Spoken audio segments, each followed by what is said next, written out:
Hoje nós vamos dar continuidade ao nosso curso, iniciando o módulo 3, onde a gente vai dar continuidade, né, à análise da estrutura que vai compor o que será o primeiro capítulo do seu projeto de pesquisa, né? Então, na aula passada, no módulo 2, nós havíamos encerrado estudando sobre o tema, como é que se define o tema. O passo seguinte, né, após a definição do tema, nós precisamos formular um problema de pesquisa. Então, eu vou estar aqui compartilhando com vocês a nossa aula de hoje. Bom, então, a escolha de um tema de pesquisa não vai possibilitá-los determinar como será a investigação de vocês, né? Então, qual vai ser a população que vocês vão estar pesquisando, quais serão os dados que vão estar coletando, qual tipo de abordagem metodológica que vocês vão estar utilizando no trabalho de vocês.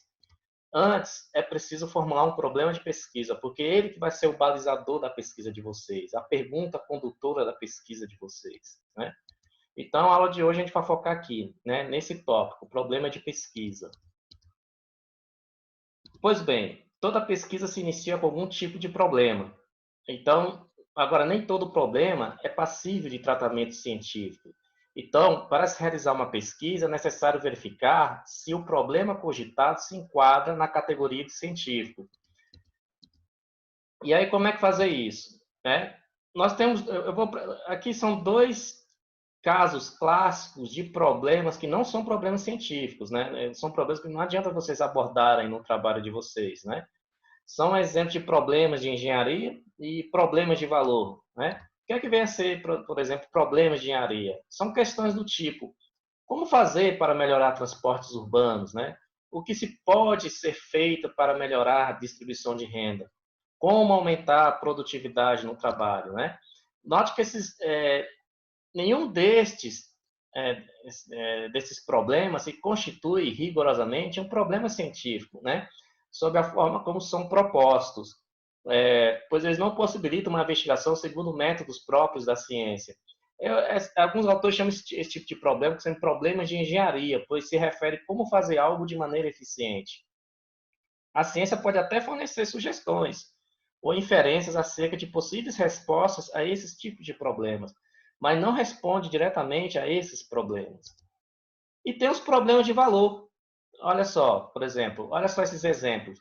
Qual é a melhor técnica psicoterápica? É bom adotar jogos e simulações com técnicas didáticas? Os pais devem dar palmadas nos filhos? O Estado deve manter sob controle as atividades econômicas? Qual é a melhor orientação, monetarista ou desenvolvimentista? É lícito investir na indústria bélica? Então, vocês observem que esse tipo de problema também não é um problema científico, né? Trata-se de problemas de valor, como alguns autores apontam, né? Porque indaga-se se uma coisa é boa, ruim, desejável, indesejável, certa ou errada, melhor ou pior. Indaga-se se algo deve ou deveria ser feito. Então, isso não é essencialmente um problema científico, né? Então, a pesquisa científica não pode dar respostas a questões de engenharia ou questões de valor, porque sua correção ou incorreção não é passível de verificação empírica. O problema é de natureza científica quando envolve variáveis que podem ser tidas como testáveis. E, por exemplo, agora veja só esses exemplos de problema científico, né? Em que medida a escolaridade determina a preferência político-partidária? Isso pode ser testado empiricamente, né? Você tendo dados, né, de educação, tendo dados, né, de preferência política, você pode testar, né, empiricamente, né, e responder essa pergunta. Então, note que se trata de um problema que envolve variáveis suscetíveis de observação ou de manipulação. É perfeitamente possível verificar a preferência político-partidária de um determinado grupo, bem como seu nível de escolaridade, para depois determinar em que medida essas variáveis estão relacionadas entre si. Agora, quais são as regras para a formulação de um problema de pesquisa, né? Então, a dificuldade maior na formulação de problemas de pesquisa é acentuada porque, não raro, né, esses problemas se encontram intimamente vinculados a valores sociais, E aí, formular um problema de pesquisa não é fácil, né? E aí isso vai exigir muito treino da parte de vocês, muita perseverança, muita leitura, para que vocês possam definir um problema da pesquisa de vocês, né? A experiência dos pesquisadores já é suficiente para a definição de algumas regras práticas para a formulação de problema de pesquisa. Então, eu vou passar para vocês aqui uma espécie de uma receita de bolo, um guia, né, um roadmap para mostrar para vocês como melhor definir um problema da pesquisa de vocês.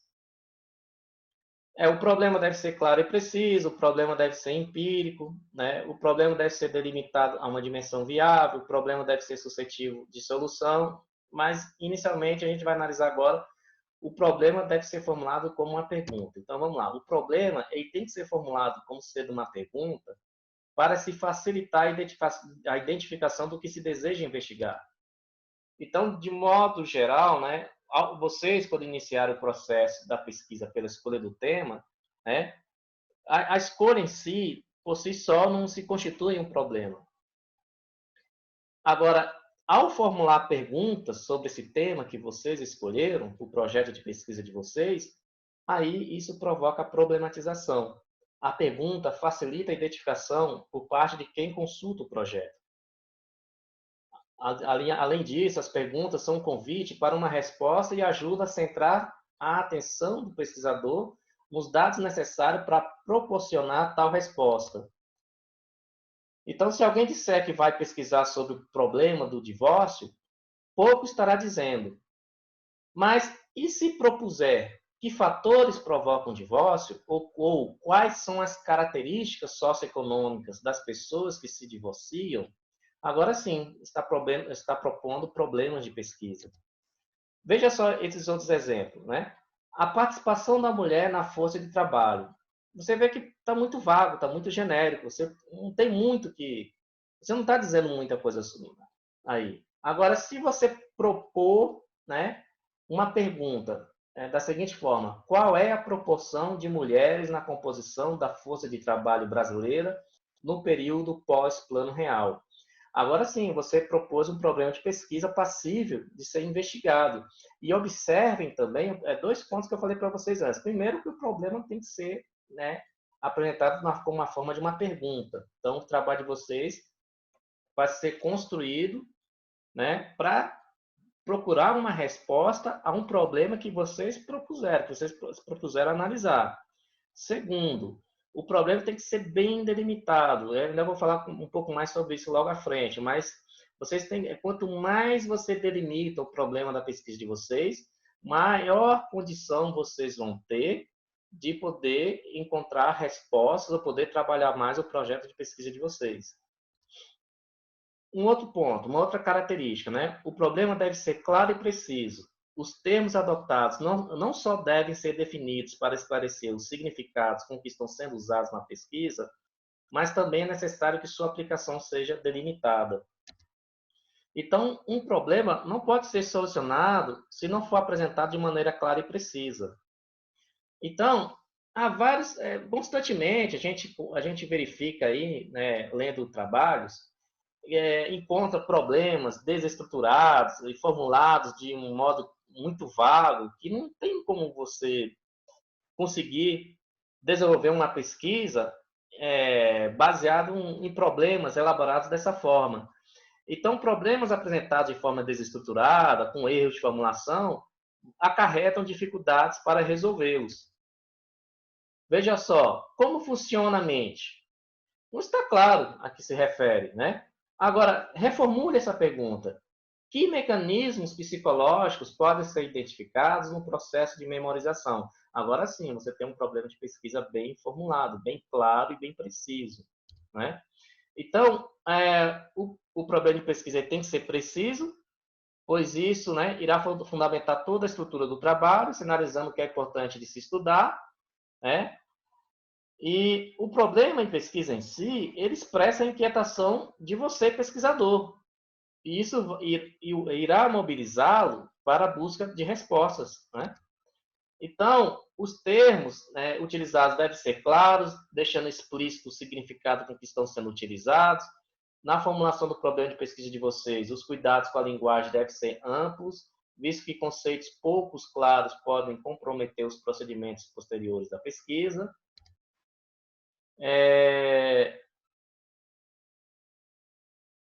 Assim, e às vezes, embora com significado esclarecido, nem sempre os termos do problema estabelecem com clareza, né, os limites de sua aplicabilidade. Por exemplo, se uma pesquisa tem como objetivo estudar populações de baixa renda, torna-se necessário conferir maior precisão ao conceito. Então, isso é necessário para que se possam conhecer os limites a partir dos quais uma população é considerada de baixa renda, né? Agora, o problema deve ser empírico, né? Vejam só, os filhos de camponeses são melhores que filhos de operários. A mulher deve realizar estudos universitários. Então, esses tipos de problemas, né? Problemas que conduzem a julgamentos morais e considerações subjetivas, né? Eles não são problemas de pesquisa, né? Invalida os propósitos da investigação científica, né? A observância desse critério nem sempre é fácil para as ciências sociais, pois essas lidam também com valores sociais. E aí há certas expectativas de que as pesquisas em ciências sociais possam fornecer respostas a juízos de valor. Só que lembre-se, em um trabalho científico, você não pode, de maneira, né, em hipótese alguma, você não pode, né, explorar juízo de valor em um trabalho científico, né? Problemas que envolvem considerações valorativas não podem ser adequadamente submetidos a testes empíricos. Agora, veja essas perguntas aqui. A pena de morte deve ser introduzida na legislação brasileira? O parlamentarismo é mais adequado do que o presidencialismo? O consumo de drogas leves deve ser descriminalizado? Né? Fica aí o questionamento de vocês, né? São problemas de juízo de valor ou são problemas científicos, né? Agora, uma outra característica, o problema deve ser suscetível de solução. O problema pode ser claro, ele pode ser preciso, se referir a conceitos empíricos. Agora, porém, não é possível coletar dados necessários à sua resolução. E aí é um outro problema com que o pesquisador se depara, né? Então, não basta o problema ser claro, preciso, né? Ser um problema empírico, né? Se você não tiver dado para responder, entendeu? Você não tem como você buscar resposta a esse tipo de problema, né? Tá? É preciso levar em consideração aspectos como o tempo para sua realização, existência de instrumentos adequados para a coleta de dados, né? Recursos materiais, financeiros e humanos, suficientes para levar a cabo a pesquisa. Então, é muito arriscado formular um problema de pesquisa que exija, para a coleta de dados, por exemplo, autorização de pessoas com as quais não houve um contato prévio. Então, você quer desenvolver um projeto de pesquisa, e aí você precisa, por exemplo, de um dado que está em um determinado órgão, né? E sem aqueles dados você não consegue, né, realizar a sua pesquisa. E se você não tem uma autorização, não consegue contactar as pessoas que possam fornecer os dados para a sua pesquisa, você não vai avançar nunca no seu trabalho, né? Então, olha só alguns problemas de pesquisa, né? Algumas perguntas, né? Ligando-se o nervo óptico às áreas auditivas do cérebro, as visões serão sentidas auditivamente? Veja só, essa pergunta, se fosse um problema de pesquisa, né? Essa pergunta só poderá ser respondida quando a tecnologia neurofisiológica progredir a ponto de possibilitar a obtenção de dados relevantes. Então, o problema deve conduzir uma pesquisa factível, né? Uma pesquisa alcançável, né? O problema deve ser delimitado a uma dimensão viável, ou seja, deve ser restrito para permitir a sua viabilidade. Então, em muitas pesquisas acadêmicas, o problema tende a ser formulado de forma ampla, que se torna difícil chegar a uma resposta satisfatória. Então, isso exige uma delimitação. Então, vocês têm que ser o mais específicos, mais detalhados possível na formulação do problema de pesquisa de vocês. Então, vocês têm que reduzir o problema de pesquisa, do projeto de pesquisa de vocês, a um aspecto que possa ser tratado como um único estudo, ou dividido em subquestões que possam ser tratadas em estudos separados. Veja só essa pergunta aí. Em que pensam os jovens? Então, seria necessário delimitar os jovens a serem pesquisados, por exemplo, por faixa etária, por localidade, delimitar o que pensam, percepção acerca de problemas mundiais, atitudes em relação à religião. Então, a delimitação guarda relação com os meios disponíveis para investigação. Então, um pesquisador poderia ter interesse em pesquisar a atitude dos jovens em relação à religião, por exemplo, mas não pode investigar tudo que os jovens pensam sobre a religião. Então, né, nesse exemplo, né, que eu apresentei aqui para vocês, restringe a investigação, né, delimitando bem o problema de pesquisa a uma dimensão viável. Por exemplo, veja só essa pergunta agora. O que os jovens da cidade de Brasília, Distrito Federal, pensam acerca de alguns aspectos da religião cristã relacionados ao trabalho? Veja que agora vocês foram mais específicos no problema de pesquisa, né? Então, aqui já está se tornando um problema factível, um problema passivo de ser investigado, né? Olha só esse outro exemplo. Quais são as causas do desenvolvimento? É muito vago, é uma pergunta muito vaga, né? O pesquisador irá verificar que os fatores que podem determinar esse fenômeno são vários e que muitos deles, inclusive, já foram estudados na literatura. Então, para vocês conduzir essa investigação de maneira mais adequada, deve-se tornar o problema mais específico, né? Então, fatores econômicos, por exemplo, são muito influenciados por fatores de ordem histórica, né? Então, é necessário definir o período a ser abrangido pela pesquisa, senão vocês vão inviabilizá-la, né? A amplitude social precisa ser considerada, né? Não apenas no sentido geográfico mais amplo, mas também em relação aos elementos que constituirão o universo da pesquisa, né? O problema deve ser ético, né? Então, por exemplo, pesquisas que envolvem seres humanos devem se caracterizar pela observância de princípios éticos definidos por normas aceitas internacionalmente, certo? Então, por exemplo, o consenso hoje é que pesquisas sociais podem adotar procedimentos que são tão ou mais invasivos que os procedimentos adotados em pesquisas biomédicas. Por exemplo, pesquisas referentes ao comportamento de pessoas vítimas de abuso sexual, né? Então, na maioria das universidades e instituições que realizam pesquisas com seres humanos, existem comitês de ética. Então, esses comitês têm a finalidade de analisar previamente os procedimentos de pesquisas, com vistas a identificar os possíveis problemas de natureza ética em sua formulação e condução. O problema de pesquisa deve evidenciar uma relação de conflito. Então, o problema de pesquisa, isso é importante também para vocês prestarem, vocês ficarem bem atentos, é que um problema de pesquisa deve evidenciar uma relação de conflito entre duas variáveis, pelo menos. Por exemplo, olha só essa pergunta aqui que eu vou fazer com vocês, né? Então, até que ponto os meios de comunicação influenciam as escolhas dos representantes políticos? Então, note que aqui nós temos duas variáveis claras, né? Que são os meios de comunicação e os representantes políticos, né? Então, observe que há uma relação de conflito, né? Uma relação antagônica entre essas duas variáveis. Olha só um segundo exemplo, né? Em que medida os ataques terroristas do 11 de setembro influenciaram as eleições nos Estados Unidos, né? Então, veja que a gente tem duas variáveis bem claras aqui, né? A variável número 1, que é os ataques terroristas, e variável número 2, eleições nos Estados Unidos. Então, mais uma vez, nós temos uma relação de conflito, uma relação antagônica entre duas variáveis. Bom, a gente continua, né, logo a seguir, né?